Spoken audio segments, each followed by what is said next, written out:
بحبل اللہ جميعا ولا تفرقوا رب اشرح لي صدری ويسر لي امری واحلل عقدۃ من لسانی یفقهوا قولی۔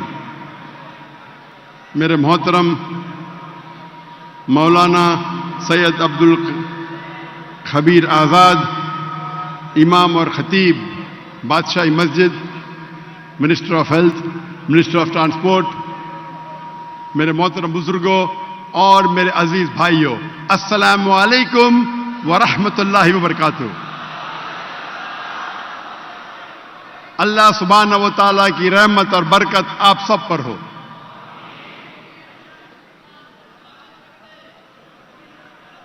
میں اسٹیج پہ آنے کے پہلے مولانا صاحب مجھ سے کہہ رہے تھے، دیکھیے لاہور، پاکستان کے لاہوری مسلمان کتنی محبت کرتے ہیں ڈاکٹر ذاکر نائک سے۔ تو میں نے کہا آج کمپٹیشن ہو جائے، کون زیادہ محبت کرتا ہے، ذاکر نائک پاکستانیوں سے یا پاکستانی ذاکر نائک سے؟ آج ہم کمپٹیشن لگائیں گے، کیا ایک ہندوستانی پاکستانیوں سے زیادہ محبت کرتا ہے کیا پاکستانی ہندوستانی سے؟ خیر میں کمپٹیشن ہونا چاہیے، ہر خیر کام میں کمپٹیشن ہونا چاہیے۔ افسوس کی بات ہے انسان اکثر غلط کام میں کمپٹیشن کرتے، ہر خیر کام میں کمپٹیشن ہونا چاہیے۔ آج کمپٹیشن لگائیں گے کہ ہندوستانی پاکستانی سے زیادہ محبت کر رہا ہے کیا پاکستانی ہندوستان سے؟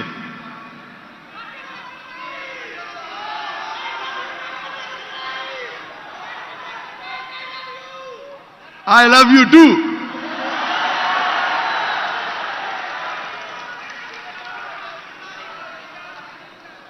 میری خواہش تھی کئی سالوں سے پاکستان آنے کی، اور اللہ نے وہ مراد، وہ خواہش تقریباً 2 ہفتے پہلے پوری کی، اور آج میں لاہور میں ہوں، اور میں بے حد خوش ہوں کیونکہ خصوصاً میں بادشاہی مسجد میں تقریر کر رہا ہوں۔ آج کے تقریر کا موضوع ہے القرآن عالمی ضرورت۔ The Quran a global necessity۔ القرآن اللہ سبحانہ و تعالیٰ کی آخری وحی، آخری کتاب ہے جو نازل کی ہے آخری پیغمبر محمد صلی اللہ علیہ وسلم پر۔ اللہ سبحانہ و تعالیٰ فرماتے سورہ رعد میں، سورہ نمبر 13 آیت نمبر 38 میں، وَلِكُلٍّ أَجْلٍ کتاب، ہر دور میں اللہ نے ایک کتاب نازل کی، ایک وحی نازل کی۔ نام سے قرآن مجید میں صرف 4 اللہ کی کتابوں کا ذکر ہے، توراہ، زبور، انجیل اور قرآن۔ توراہ وہ وحی، وہ کتاب ہے جو موسیٰ علیہ السلام پہ نازل کی گئی تھی۔ زبور وہ کتاب، وہ وحی ہے جو نازل کی گئی تھی داؤد علیہ السلام پر۔ انجیل وہ کتاب ہے، وہ وحی ہے جو نازل کی گئی تھی عیسیٰ علیہ السلام پہ۔ اور قرآن مجید آخری کتاب، آخری وحی جو نازل کی گئی تھی آخری پیغمبر محمد صلی اللہ علیہ وسلم پہ۔ لیکن اللہ تعالیٰ فرماتے ہیں ہر دور میں اللہ نے ایک کتاب نازل کی۔ ویسا تو بہت سے کتابیں ہیں، مثال کے طور پہ صحف ابراہیم، نام سے صرف 4۔ لیکن جتنی بھی کتابیں، جتنے بھی وحی اللہ نے نازل کی قرآن مجید کے پہلے، وہ صرف محدود تھی کچھ لوگوں کے لیے اور ایک دور کے لیے۔ جتنے بھی کتاب پہلے نازل کی گئی، توراہ، زبور، انجیل اور جس کے نام ہمیں نہیں پتا، وہ محدود تھی ایک وقت کے لیے اور کچھ لوگوں کے لیے۔ لیکن کیونکہ قرآن مجید آخری کتاب ہے، آخری وحی ہے، قرآن صرف مسلمانوں کے لیے نازل نہیں کی گئی اور صرف ایک گروہ کے لیے نہیں، لیکن ساری انسانیت کے لیے، اور اس کا پیغام تا قیامت تک رہے گا۔ اللہ تعالیٰ فرماتے سورہ ابراہیم میں سورہ نمبر 14 آیت نمبر 1، الف لام را، ہم نے نازل کی یہ کتاب محمد صلی اللہ علیہ وسلم پہ تاکہ وہ انسانیت کو اندھیرے سے روشنی میں لے آئے۔ قرآن یہ نہیں کہتا ہے کہ صرف مسلمانوں کو اندھیرے سے روشنی پہ لے کے آئے۔ اللہ تعالیٰ فرماتے یہ کتاب نازل کی محمد صلی اللہ علیہ وسلم پہ تاکہ ساری انسانیت کو اندھیرے سے روشنی پہ لے آئے۔ اللہ تعالیٰ فرماتے سورہ ابراہیم میں سورہ نمبر 14 آیت نمبر 52 آیت نمبر 52، یہ پیغام ہے ساری انسانیت کے لیے، اور یہ سمجھ لو کہ اللہ سبحانہ و تعالیٰ ایک ہے، اور یہ پیغام ہے سمجھداروں کے لیے۔ یہاں اللہ تعالیٰ فرماتے یہ پیغام ہے ساری انسانیت کے لیے۔ اللہ تعالیٰ فرماتے سورہ بقرہ میں سورہ نمبر 2 آیت نمبر 185 185، رمضان وہ مہینہ ہے جس میں اللہ نے قرآن مجید کو نازل کی ساری انسانیت کے لیے۔ وہ ایک فرقان ہے حق اور باطل کو جھانچنے کے لیے۔ اللہ تعالیٰ فرماتے سورہ زمر میں سورہ نمبر 39 آیت نمبر 21 کہ اللہ نے قرآن مجید نازل کی محمد صلی اللہ علیہ وسلم پہ تاکہ وہ انسانیت کو ہدایت دے۔ قرآن میں یہ نہیں لکھا ہے کہ صرف مسلمان کو ہدایت دے، اور ہمارے آخری نبی صلی اللہ علیہ وسلم محمد صلی اللہ علیہ وسلم، جتنے بھی پہلے نبی آئے، پہلے رسول آئے محمد صلی اللہ علیہ وسلم کے پہلے، وہ صرف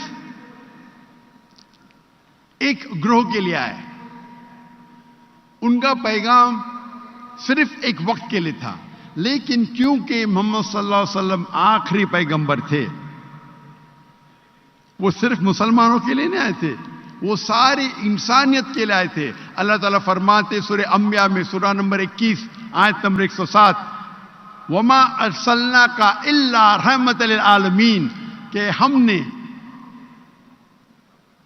انہیں بھیجا سارے کائنات کے لیے، سارے انسانیت کے لیے، سارے عالموں کے لیے۔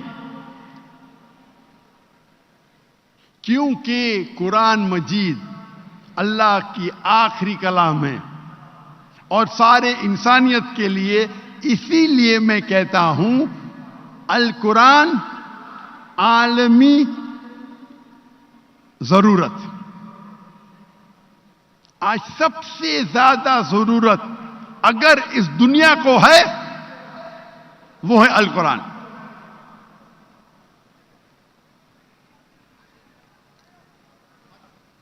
قرآن مجید از دا فیوچر ورلڈ کانسٹیٹیوشن، وہ دنیا کا دستور ہے۔ قرآن مجید دنیا کا کانسٹیٹیوشن ہے۔ قرآن مجید سب سے حق کی کتاب ہے دنیا میں۔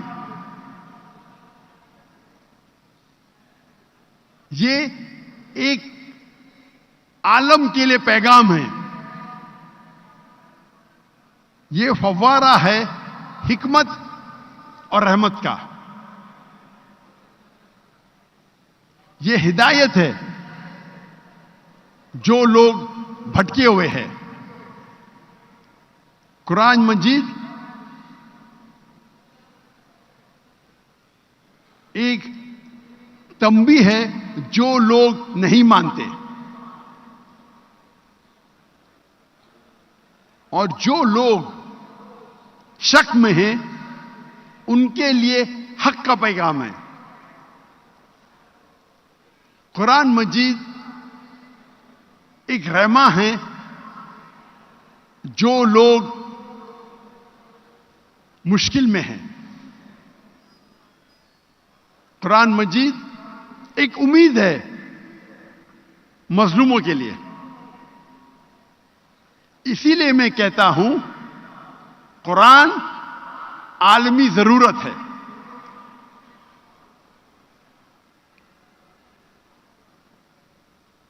اگر آپ کوئی بھی ایکوپمنٹ خریدتے ہیں، کوئی بھی مشین خریدتے ہیں، اس کے ساتھ آپ کو ملتا ہے انسٹرکشن مینیول.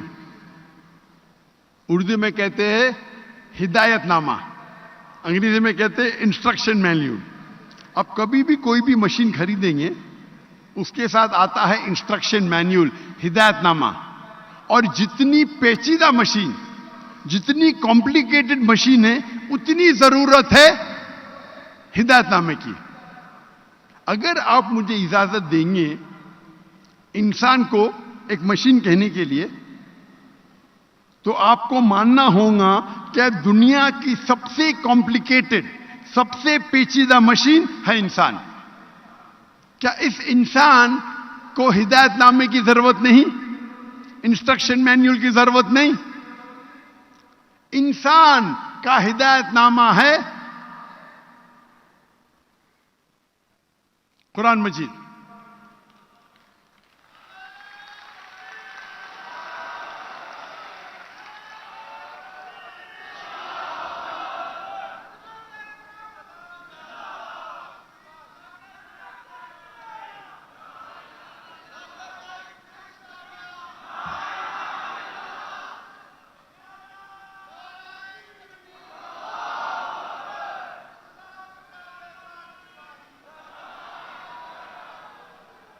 قرآن مجید انسانوں کا انسٹرکشن مینیول ہے، ہدایت نامہ ہے. اور اللہ تعالیٰ فرماتے قرآن مجید میں سورہ ملک میں سورہ نمبر 67 آیت نمبر 2 میں، الذی خلق الموت والحیات، اللہ نے موت اور زندگی پیدا کی تاکہ وہ آپ لوگوں کو جانچ سکے آپ میں سے بہتر کون ہے، اچھے اعمال کون کرتا ہے. یہ زندگی ہمارے لیے ایک امتحان ہے، ٹیسٹ ہے. کیا ہم نے کبھی سوچا ہمارے زندگی کا مقصد کیا ہے؟ اور کراچی میں نے تقریر کی تھی اس موضوع پہ، ہمارے زندگی کا مقصد کیا ہے؟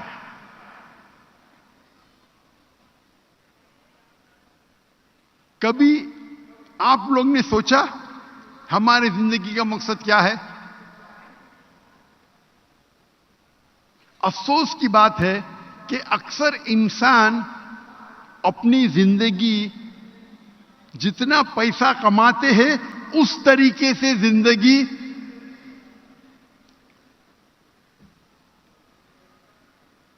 مجھے ایک چٹ ملی کہ لوگ پیچھے چل رہے ہیں. مجھے ایس پی صاحب نے وعدہ کیا تھا کہ جب میری تقریر شروع ہوگی تو پیچھے کون نہیں جائے گا، کیونکہ پیچھے بیک ڈراپ ہے. تو میں التجا کرتا ہوں ایس پی صاحب سے کہ پیچھے کوئی چلے نا، کیونکہ یہ لائیو ٹیلی کاسٹ ہو رہا ہے، کروڑوں لوگ دیکھ رہے. پاکستان میں ہو رہا ہے لیکن دنیا بھر سب لوگ پیچ ٹی وی پہ دیکھ رہے. تو دیکھو ایس پی صاحب آپ کو تالی مار رہے سب لوگ، لاہور کے لوگ. انشاءاللہ پبلک میرے آگے ہونا چاہیے، پیچھے نہیں، برابر نا؟ انشاءاللہ. تو اکثر انسان کیا کرتے ہیں، اپنی زندگی اس طریقے سے بسر کرتے جس طریقے سے پیسہ کماتے. جتنا پیسہ کمائیں گے اتنا بڑا گھر لیں گے، اتنے اچھے کپڑے پہنیں گے، اتنے اچھی گاڑی لیں گے، پین پہنیں گے، جوتے پہنیں گے. جیسے زندگی کا مقصد ہے پیسے کمانا. افسوس کی بات ہے. اللہ کے رسول فرماتے ہیں کہ غریب انسان کو جنت میں جانا اور آسان ہے بنسبت امیر انسان کے، کیونکہ حساب کتاب کم رہے گا. اکثر ہم انسان ہم کیا ہے ہمارا سینٹر کیا ہوتا ہے؟ کچھ لوگ خود غرض ہوتے، سیلف سینٹرڈ، کچھ لوگ فیملی سینٹرڈ ہوتے، کچھ لوگ سوسائٹی سینٹرڈ ہوتے، کچھ لوگ نیبر سینٹرڈ ہوتے، کچھ لوگ پاور سینٹرڈ ہوتے، کچھ لوگ فیم سینٹرڈ ہوتے. انسان ہونا چاہیے اللہ سینٹرڈ. کون سا سینٹر؟ اللہ سینٹرڈ. اللہ تعالیٰ فرماتے ہیں سورہ دھاریات میں، سورہ نمبر 51 51 آیت نمبر 56 56، وما خلقت الجن والانس الا لیعبدون، کہ ہم نے جن اور انسان کو بنایا صرف اللہ کی عبادت کے لیے. تو ہمارا مقصد زندگی کا ہے اللہ کی عبادت. اگر آپ اللہ کا پیغام مانتے ہیں، اللہ کے پیغام پہ عمل کرتے ہیں، آپ اللہ کی عبادت کرتے ہیں. اگر جو چیز اللہ قرآن مجید میں فرماتے ہیں کہ فرض ہے، اگر ہم اس کے اوپر عمل کرتے ہیں تو ہم عبادت کرتے ہیں. جو چیز اللہ سبحانہ و تعالیٰ نے قرآن مجید میں کہا ہے کہ ہم پرہیز کرنا چاہیے، اگر ہم پرہیز کرتے ہیں ہم اللہ کی عبادت کرتے ہیں. اللہ کہتے ہیں اطیعوا اللہ اطیعوا الرسول، اللہ کی بات مانو، اللہ کے رسول کی بات مانو. اگر ہم اللہ کے رسول کی ہدایت پہ عمل کرتے ہیں ہم اللہ کی عبادت کرتے ہیں. جو چیز اللہ کے رسول نے کہا کرو اگر ہم کرتے ہیں، اور جو چیز اللہ کے رسول نے کہا نہیں کرو اور ہم نہیں کرتے ہیں تو ہم اللہ کی عبادت کرتے ہیں.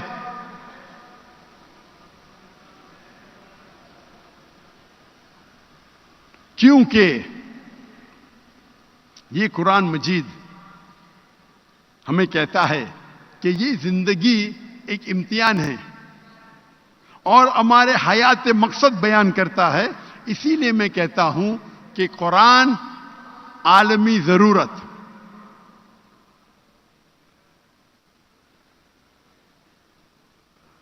ہمارا خالق کون ہے؟ بے شک اگر آپ کو کہا جائے گا اللہ کون ہے تو کیا جواب دیں گے؟ کون ہے؟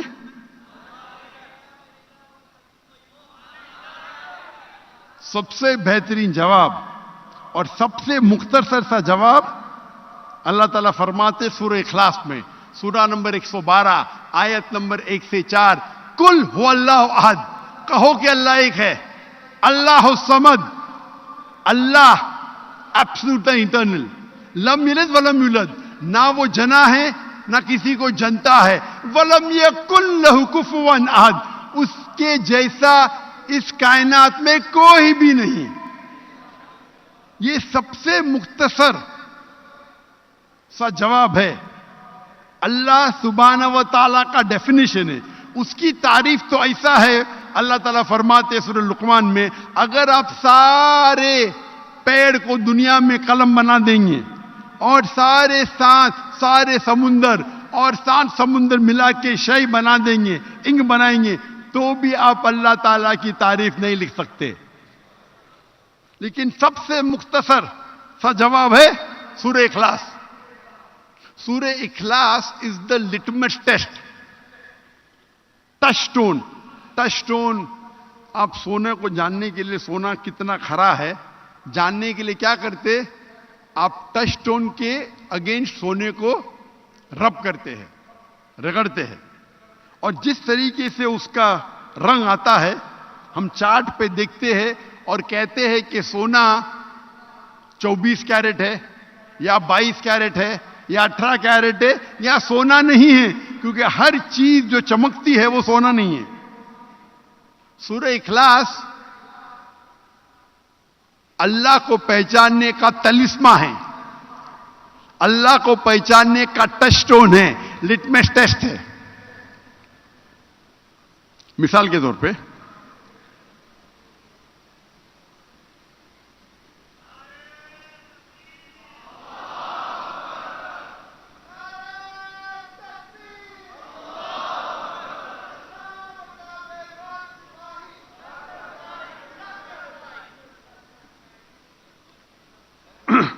مثال کے طور پہ کئی انسان کہتے ہیں کہ بھگوان رجنیش خدا ہے. ہم ابھی چیک کریں گے اس تلسمے کے ساتھ سورہ اخلاص کے وزن پہ کیا بھگوان رجنیش ٹیسٹ پاس کرتے ہیں کیا نہیں, اس ٹیسٹ کو پاس کرتے ہیں کیا نہیں. سب سے پہلا ٹیسٹ قل هو اللہ احد, کہو کہ اللہ ایک ہے. کیا رجنیش ایک ہی ہے؟ کئی انسان کہتے ہیں میں بھگوان ہوں, اور ہم دیکھیں گے کہ ہندوستان میں کئی ہزاروں لوگ کہتے ہیں کہ میں بھگوان ہوں. رجنیش ایک نہیں ہے, لیکن رجنیش سے بھت کہیں گے نہیں وہ ایک ہے. ہم دوسرے ٹیسٹ پہ جاتے ہیں, دوسرے آیت پہ. اللہ الصمد, اللہ جو بے نیاز ہے, صمد ہے, ایبسولوٹ انٹرنل. کیا رجنیش ایبسولوٹ انٹرنل ہے؟ ہمیں پتہ لگتا ہے اس کے بایوگرافی سے کہ رجنیش کو ڈائبٹیز ملائٹس تھی, رجنیش کو استھما تھا. سوچ سکتے خدا کو استھما ہے, خدا کو ڈائبٹیز ملائٹس ہے. لم یلد ولم یولد, نہ وہ جنا ہے نہ کسی کو جنتا ہے. ہم جانتے ہیں کہ رجنیش پیدا ہوئے مدھیہ پردیش میں. ان کے والدین تھے جو ان کے شاگرد بن جاتے ہیں, اور 1981 میں رجنیش جاتے ہیں امریکہ اور لاکھوں لوگ کو بیوقوف بناتے ہیں. اپنا ایک نیا ولیج, ایک نیا گاؤں بناتے ہیں جسے کہتے ہیں اوریگون سٹی میں رجنیش پورم. اس کے بعد امریکن گورنمنٹ اس کو اریسٹ کرتی ہے اور جیل میں ڈالتی ہے. رجنیش کہتا ہے کہ امریکن گورنمنٹ نے مجھے سلو پوائزننگ دیا. آپ سوچ سکتے ہیں خدا کو کوئی سلو پوائزن کر رہا ہے؟ میں کہوں گا کہ جمی جے پالے کو آگے نہیں آنا چاہیے. یہ جمی جے پالے آپ لوگ ایکسپرٹ ہے, پیچھے لے کے جاؤ. آپ پورے کیمرہ کو کاٹ رہے آگے. یہ بیسک چیز پتا نہیں آپ کو, کبھی بھی سینٹر لائن کو کراس نہیں کرنا چاہیے. یہ بیسک ہے. کبھی بھی آپ کا کیمرہ سینٹر لائن پہ کراس نہیں کرنا چاہیے. آپ اپنے فائدے کے لیے باقی 10 کیمروں کو کراس کرا رہے. آپ کا ٹیم ورک ہونا چاہیے نا.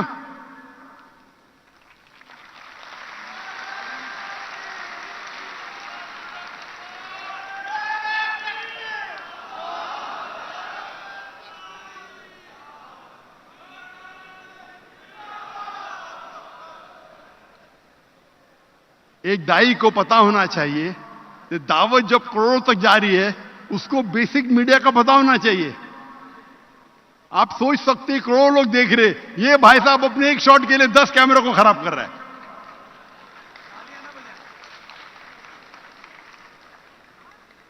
اس کا شاٹ اچھا آئے گا لیکن 10 کیمرہ گئے پورے. جزاک اللہ. تو رجنیش کہتا ہے کہ مجھے جیل میں امریکن گورنمنٹ نے سلو پوائزننگ دی. آپ سوچ سکتے ہیں خدا کو کوئی سلو پوائزننگ کر رہا ہے. اور گریس کے بشپ کہنے لگے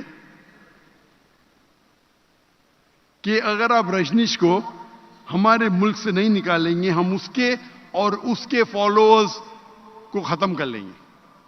اور آخری ٹیسٹ اس کے بعد رجنیش